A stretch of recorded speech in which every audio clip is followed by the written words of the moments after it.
I keep hearing a lot of parallel third motion with pedals. I don't know, James, if you haven't already, it might be time to study some different counterpoint conventions. Dude, sounds like we're playing classical guitar. You could have had an amazing career as a classical guitarist had you put in the time, man. It's sad to see this potential wasted. Freaking facts. James is dropping facts all over us. This is so different from the Kirk Hammett one. Don't try to change people. Don't try to convince them to play your music. You just gotta find some new people and let people be who they are.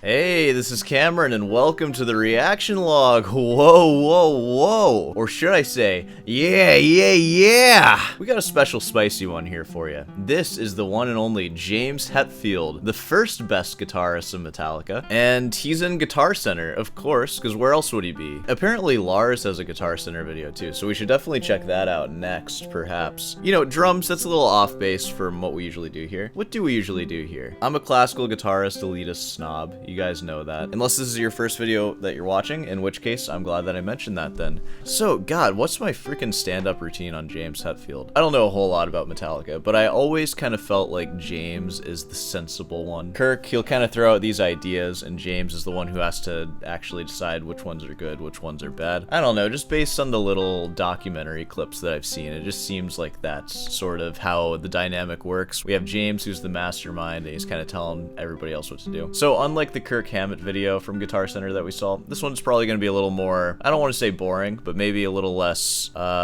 eccentric, a little more of a normal video. So I look forward to jumping into that. Hey, without further ado, let's just go ahead and get into this one, shall we?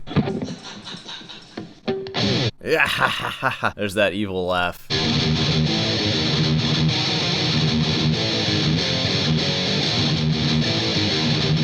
I'm an enjoyer of modern technical metal, which of course gets way more involved than this. But after the Kirk Hammett video, it's nice to see that the 30-second notes are coming out clean, though. I bet he practiced with a metronome to get that.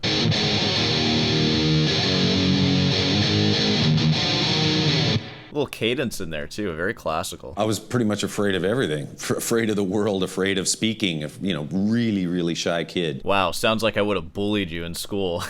Really shy kid.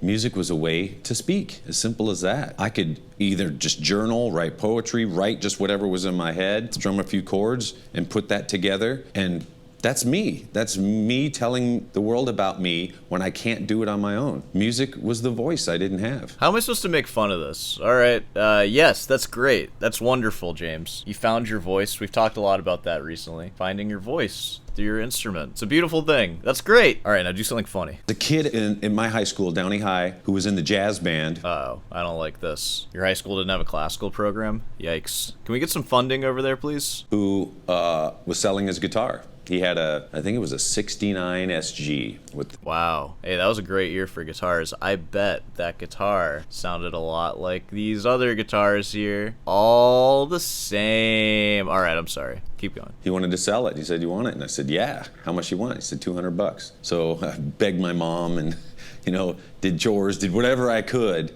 And she said, yeah. She bought me my first real guitar. It's funny how innocent origin stories can be, especially for music that's supposed to be intense, like metal. My origin, I came out of a ravine. I was birthed from lava. A guitar ascended from above and landed in my hands. But it's like, no, I begged my mommy. I want it, Mom. I don't know. It's just kind of funny. That's everyone's origin, by the way. That's your origin, too. And mine. We're all just kind of pathetic, aren't we? Of course, once you got a guitar, you got to join a band. So started hanging out with some kids at school that loved playing music, and it was a cover band called Obsession. Dude, what grade was this? That's kind of mature, I feel, for kids. Like, who makes cover bands just for fun, right? You make a cover band for a job so you can play bars and actually get hired. We have a band called Obsession. That seems very adult. And we'd just end up at their house after school playing.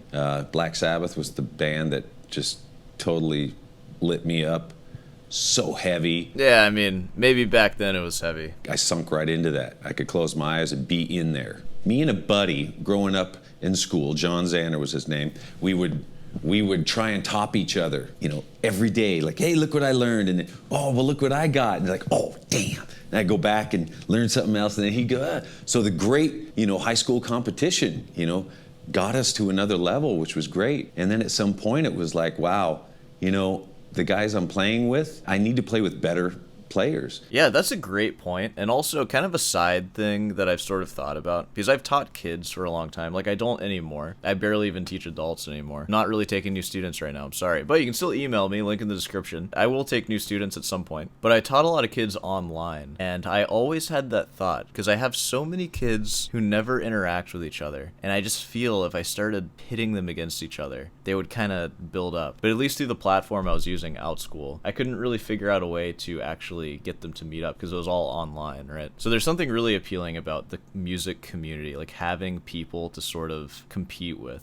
Even in my own playing, like when I started playing, I remember the times when I wanted to play guitar the most, it was when my dad was practicing guitar. Because I had this thing in my head like, oh, well, he's practicing, I need to go and practice because I can't let him get better than me. And then if he's not practicing, I might not even think about it. I might go and play video games or something. Yeah, you gotta pit kids against each other, and that's how you get greatness, like James Hetfield. I wrote some songs. They didn't like them. They just wanted to play covers, and then I kind of decided, well, I got to start playing with other people. If it makes you feel better, I bet they're playing your music now, still as covers. Right then, I kind of knew that I was on a quest. I wanted to get better, and some friends didn't understand that. They just... Whoa, does he have the word riff on his knuckles, like tattooed? I was on a quest. I wanted to get better. Dude, no way. Riff. That's so weird. Why? That's such a dumb tattoo. You know, I got riff on my fingers. I play riffs with my fingers. You gotta remind yourself of that, you know? What does the other one say? Does the other one say pick or something? That's the one that you pick with? I riff with this hand, I pick with this hand. Boom. Now I'll never forget. Some friends didn't understand that. They just, why don't you, just hang out with us? And I was on a quest to go places. Why don't you hang out with us? Why don't you just smoke weed in the basement and play covers? No, dude. Freaking facts. James is dropping facts all over us. This is so different from the Kirk Hammett one. Don't try to change people. Don't try to convince them to play your music. You just gotta find some new people and let people be who they are. I think it was my sophomore year, I went back to high school the summertime to gear up to start playing football again. Dude, he has lived the fullest life. He got to be a jock in high school and he's a rock star. Oh my god. Dang, my life sucks. Long hair at that point, and the coach said, you have to get a haircut. And I said, yeah, but Eddie Van Halen's got long hair and Michael Schenker's got long hair. I want to play football and have long hair. You can't do it. So right then it was... Dude, screw that, coach. Are you kidding me? Well, football's gone. Football has to be gone, right? One of those forks in the road that was pretty pivotal in my life that I had... Dude, absolutely. He could have had it all, but he had to cut his hair. He was like, nah. He didn't go to the military for the same reason, too. Just like, I might have just gone to the military and not done Metallica, but I had to cut my hair, so that ain't happening. I guess I'll just start a metal band instead. And I kind of just said, well, screw this. Do I want to be second strings, playing football, or do I want to be up on stage with a mission, speaking through music? It was the right call. He did the right thing. I didn't know it at the time, but it was pretty much the right choice. Yeah. I don't know, man. You could have had that football career. You never know. It's too bad you weren't into classical music, too, because imagine what your career could have been had you gone down the classical road. You could have been just another classical guitarist playing recitals, making nothing.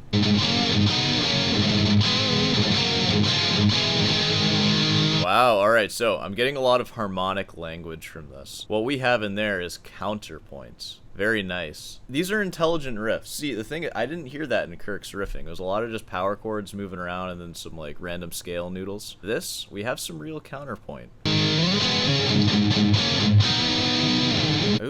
Ooh, yeah. Parallel thirds over pedal point. This is basically Bach right now.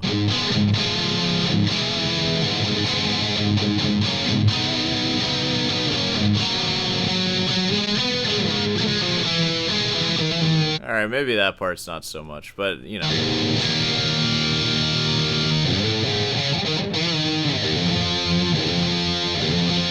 Just take a riff break there. Alright, we're back to talking, I guess. I'd be working at the sticker factory, cutting stock and just thinking of riffs or lyrics or something. At lunchtime, I'd be out in the car with my guitar writing some riffs and oh shoot, I gotta get back to work. And then after work, show the riffs that I had written, and we did our first gig, and then it was kind of like, I think I want to quit my job. Totally. It's so relatable. One of the first things, like we're going up to San Francisco to play a show. Oh my God. And then, hey, we could sign up with this manager. He's talking about going to Europe and all this stuff. It's like, yeah, whatever, trying to act cool. but inside I'm freaking out, flipping, like this is happening. This is really happening. And all of us are friends and we get to do what we want. That's amazing. And every step of that way has been a little more of it. You know, it's kind of interesting hearing this come from him. It's easy to look at what he does as just he got super lucky. But I think what really comes through is the amount of dedication it took to actually get to where he is. Any dream that you have that you want to do, there is an amount of time that you can put into it where it will work out and be successful. Now, maybe for starting a metal band and getting famous and being Metallica for James, the amount of time is a reasonable amount of time that a person could do just because he's talented. He was destined to do it, whatever. But anybody could do it. There's an amount of hours that you could put in right now that in 10 years or so, you could be in a successful metal band. And the difference between you and him is just that he did the amount of hours, and 10 years is going to go by for you, and you might not do it. So one of the most important things that you can figure out in your life is what you are willing to put the time in to do. For example, you know, this YouTube channel, you can think whatever you want about it. This is a passion project. I keep it alive with my time and effort that I put into it every day, because for some reason, I'm just willing to do that. I don't know why. I just am, and I'm glad that I found it. Same thing with guitar. I've gotten to where I am with guitar. Not that you've heard me play today. Maybe try another video if you want to hear me actually play something. But I've gotten to where I'm at with guitar because I was willing to put in the time to get to where I am now. There's an amount of time I could have put in to put me twice as good, to put me at like competition winning level. I wasn't willing to do it to get it by now, but you know, maybe I will in the next 10 years or so. So I'm putting in a lot of effort to do that. But none of this is accidental, and he didn't just stumble upon this. He was shaping his entire life to end up in being in a successful metal band. A really great use of your time, especially if you're a teenager or something like that. Figure out what it is that you would sink a ton of time into, and then just do that. And don't worry about if it's unlikely or like what's going to happen if it doesn't work, because there is an amount of time you can put into it that will make it work. Like within reason, of course, if it's something completely unrealistic. Like obviously this breaks down if there's not enough time in your life to actually do it. Like probably going to the moon might be an unreasonable goal. Doesn't matter if you sink every day 24 hours straight into it. But a band, a famous band, a YouTube channel, come on, that's like easy stuff. That's stuff that's totally possible. It just takes an amount of time. We wake up, there is that reminder again that, dude, you get to do what you want to do and create, and it's sustaining you, sustaining your family. It's an amazing gift. So for us to keep track of that, you know, there was certainly a time when it got out of control. You know, the Black Album tour, out for a long time. I mean, that was the album. There was multiple divorces, lots of egos swollen to, you know. We don't know anything about that. Swollen egos? What? No one was right-sized anymore. Everyone was bigger than they should have been. But if you, at the end of the day, when you look at this career is bizarre. People saying they respect you for your music, but then the validation that you get out there, it's unreal. It's like a fantasy. It's like these people think you're something more than you really are. So you got to stay grounded. It's like, God, I'm human, you know? So something comes back. Yeah, dude, I struggle with that every day too. I'm like, I'm not even a human. I'm like a god. And that's why I never respond to any of your emails, by the way. But be sure to email me. I'm just kidding. I'm sorry. I don't. Back again and knocks you back down and to reality, you know? And you realize that I have a gift of playing music. That's what I got.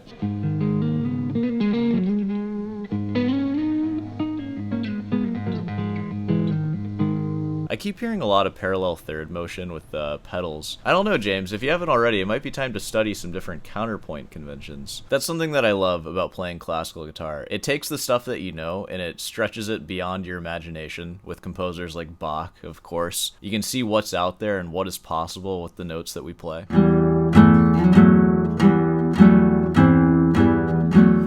Oh man, I feel like this video is it's kind of a rough one to react to because he's being pretty normal. Alright, I got like nothing to say, I'm sorry.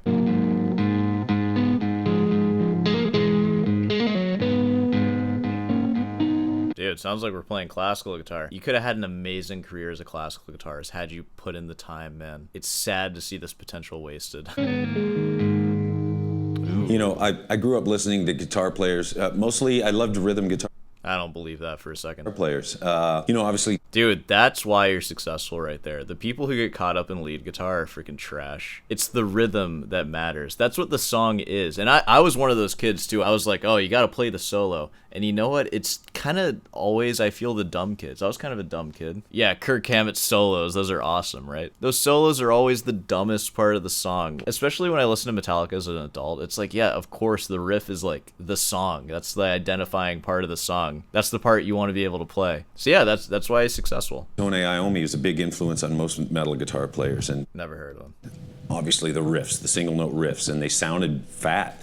When you analyze the sound, it's not really fat sounding. It's got an edge to it that cuts. Getting that at first, like on the first albums, then it grew more into a depth. I wanted to play drums on guitar pretty much. So I wanted. Uh-oh. Oh, God. Marston's got a hold of him. I'm glad he didn't go down that road, though. That's good. Really percussive sound.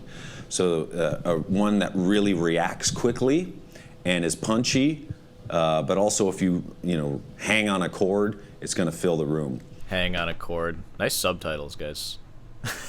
Hang on a chord. I wanted a Les Paul shape that was a little lighter, a little more roadworthy. This has a little cutout for me. I like to wear my guitars pretty low.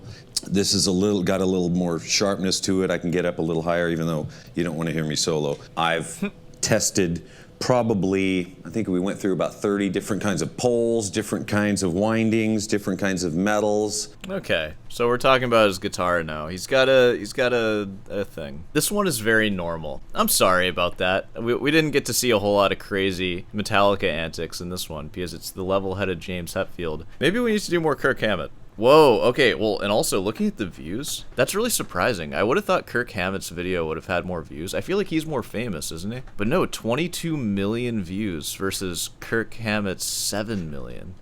Dang. It is kind of a better video, to be fair. He is more insightful in general.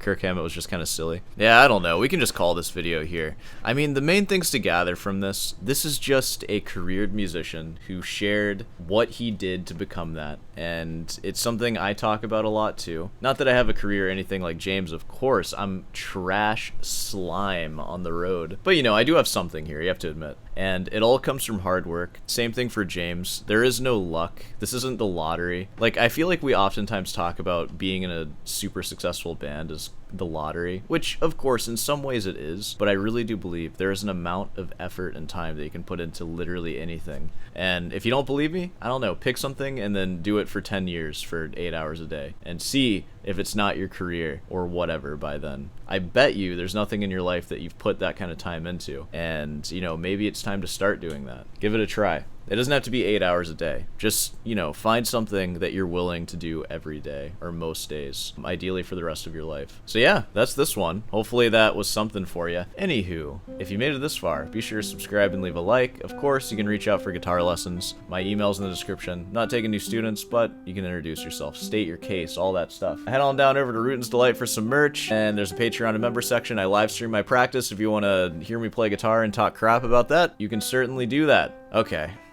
I'll see you in the next one.